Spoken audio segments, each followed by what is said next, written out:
Good day, social media world. Welcome back to another episode of Cellar Chats here in the cellar at Second Glass, featuring the weekly wine flights for this week. That's right, second week of February, right? Wow, man, time flies. So we are doing a very fun Monte Cellars Takeover. We were so fortunate here in Wilmington to have Patrick Cappiello, the owner, founder, and winemaker at Monte, here for a very swift, fast-paced, crazy day on Sunday. He was in, visiting, we did some events, we did some pop-ups, tasted through a bunch of wines. The man is a machine. He's also super generous, very kind, and he's one of those guys that you hang out with him and you kind of want to do whatever he's talking about. He's, you know, what's that word that I'm trying to look for that nobody knows, that no one's going to tell me? Anyways, moving on. So we're doing a Monte Cellars Takeover because we all love the wines, and why not? You know, I mean, Celeste and William here have been fans of the wines for a while. They poured the Zinfandel and his Primitiva by the glass. But this week we're going all out. Start out a little Sauvignon Blanc.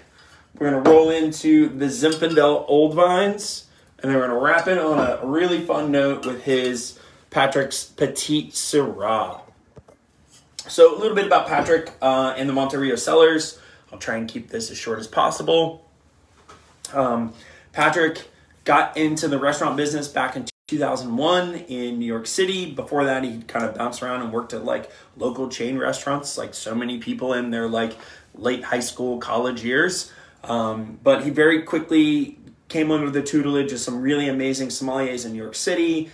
And, you know, the combination of being hardworking, passionate, caring, and a little bit of like right place, right time, right people, he managed to end up running and creating some of the best wine lists in New York City. He was known for his like casual style while also drinking and serving top-notch quality wines in a great atmosphere. And then in 2018, sadly, his restaurants closed. He wasn't sure what he was going to do. His good buddy Pax Sommelier, who makes Pax Cellars, very, very iconic. We've talked about him before on these. I mean, we've featured some of his wines. Celeste has them on the list here.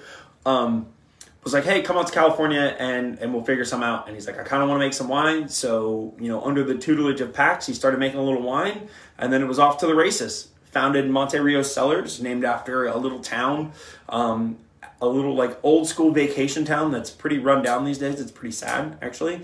But it has a lot of cool heritage in California. And that's actually, the label is a picture of the movie theater in downtown Monte. And then people always ask this, and I finally learned the full story, which was on the movie theater, says now playing Alfred Hitchcock's The Birds. And that's because it was filmed in Bodega Bay, you know, just a few miles away from here. So, anyways, the big focus here is, you know, organic and sustainable vineyards. You know, Patrick wants to make really delicious wines without all the crap in it, that are true to California heritage. So everything that he makes for them, I mean, is our heritage varieties, you know, that have been grown in California for a very long time. You know, Zinfandel, Petite Sirah, Sauvignon Blanc, you know, Colombard. He makes a really amazing Mission, which is a really old, one of the oldest planted grapes in all of California. But at the end of the day, what he produces is affordable, delicious, true to place, true to grape wines that everybody should be drinking. So let's get into it. Starting out, Sauvignon Blanc. So these are whole cluster pressed, you know, straight into tank, native fermentations, everything's native ferments. And then everything is aged in neutral barrels for a period of time. The Sauvignon Blanc, I think, is done like 5 months. So this is a little more rounded, more textured style of Sauvignon Blanc. And what I like about it is that it's not your hyper citrus grapefruity, you know, it's a little more akin to like somewhere between like white Bordeaux and Sancerre, if that makes sense. So in Bordeaux, white wines, you know, Sauvignon Blanc and Semillon, aged in barrel, they tend to be a little bit funky and a little reductive. We had a white Bordeaux on the tasting like, oh my goodness, 2 weeks ago, 3 weeks ago. Anyways, so they're quite different. And then Sancerre is obviously known for being very minerally, very fresh. They sometimes can have a lot of citrus, but they're not overwhelming like a New Zealand would be. So like I said, this kind of falls in the middle ground. It's more mineral. It's got a little bit of that like kind of exotic characteristic because it's aged in neutral oak for a period of time.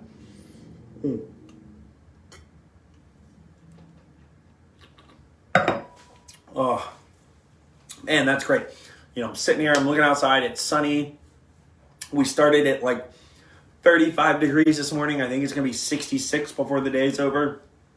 Huge temperature swing. So this is a really lovely, refreshing, welcome glass for me.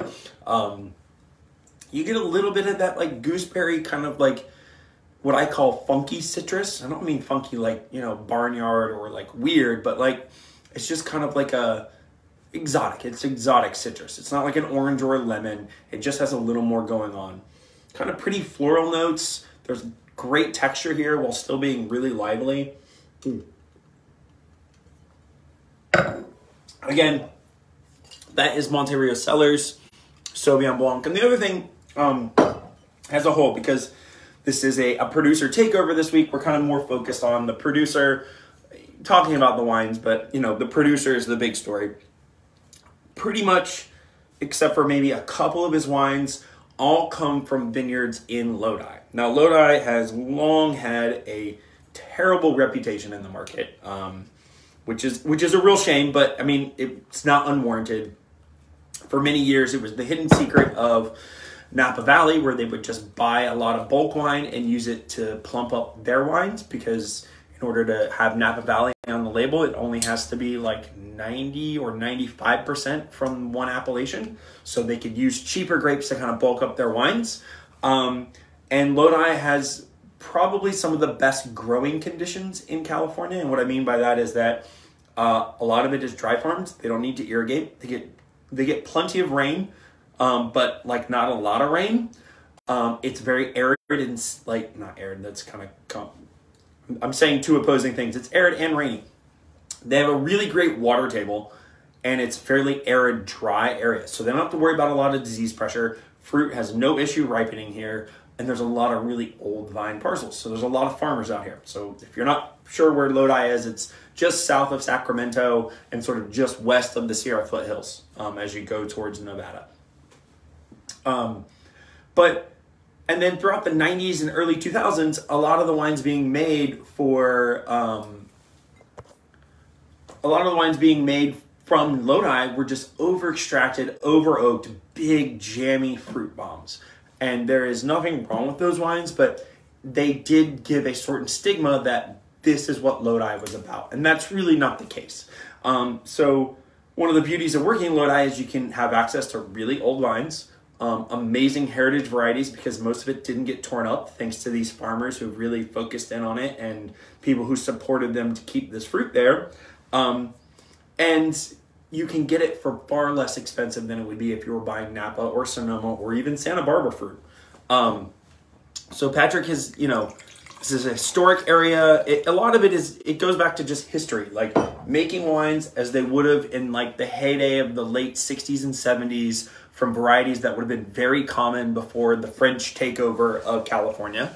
Because let us not forget that prior to basically the 40s and 50s, most of the grapes in California were not French grapes. It was a lot of Italian and a lot of like other, I mean, there were French grapes, but there were other things being grown. Anyways, I digress. Getting into the Zinfandel.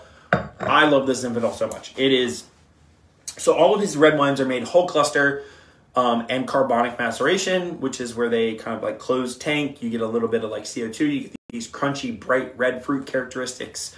And it just gives a sense of liveliness to the wines.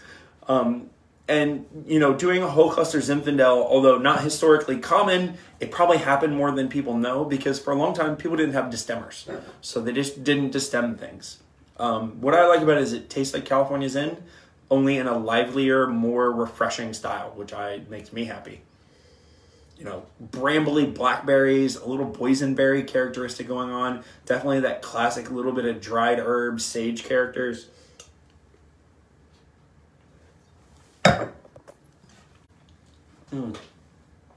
Oh, so pleasing on the palate. Good structure, still has tannins. I mean, to me, it is unmistakable California Zinfandel in a package that is delicious in the summertime. Because generally speaking, Zinfandel can be super high alcohol and maybe not a great call for a barbecue, even though the flavors make sense for barbecue.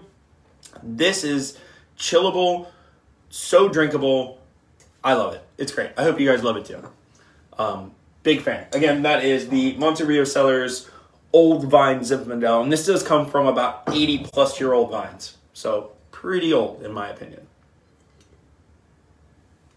All right, last but not least, Petite Sirah. So if you were to pick two things that people have a misconceived idea about and put them together, you would probably end up with Petite Sirah from Lodi. That pretty much sums up two wines that people have strong opinions about based on one style of wine. Petite Sirah is often, much like the wines of Lodi, over-extracted, big, rich, tannic, heavy wines. And they can be delicious in that style. Don't get me wrong. But Patrick, again, sticking to his guns, does it the same way as he does all of his other wines. Whole cluster, lots of freshness. You still get, I mean, beautiful color. You've got that purple, inky, unmistakable Petite Sirah thing going on. It's got a little bit of that. It's very like violet aromatic, while also showcasing that kind of bacony character, like in a very subtle way that you get from Petite Sirah and Syrah as well. But again, on the palate, it comes in with all that freshness and acidity that keeps it from being overwhelming, which oftentimes, for me personally, Petite Sirah is.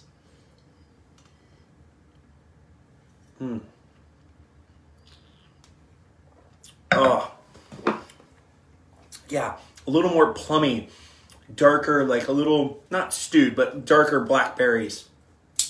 Definitely that like more intense, like plum character, more tannins, a little more kind of backbone and darker, like darker herbs. Whereas like this, the Zinfandel to me is a little more like sweet sage type herbs. This is leaning more towards maybe like rosemary, a little more like bitter herbs in a good way, like savory herbs. That's the word I'm looking for, savory herbs. Man, these are good. Again, let's do a quick wrap up and we'll end out. Monte Takeover. We're doing Sauvignon Blanc. We're doing Zinfandel. And we're finalizing it with a little Petite Sirah. These wines are delicious, well made, from a good person. So come out, have some flights, have some fun, and we'll see y'all next week.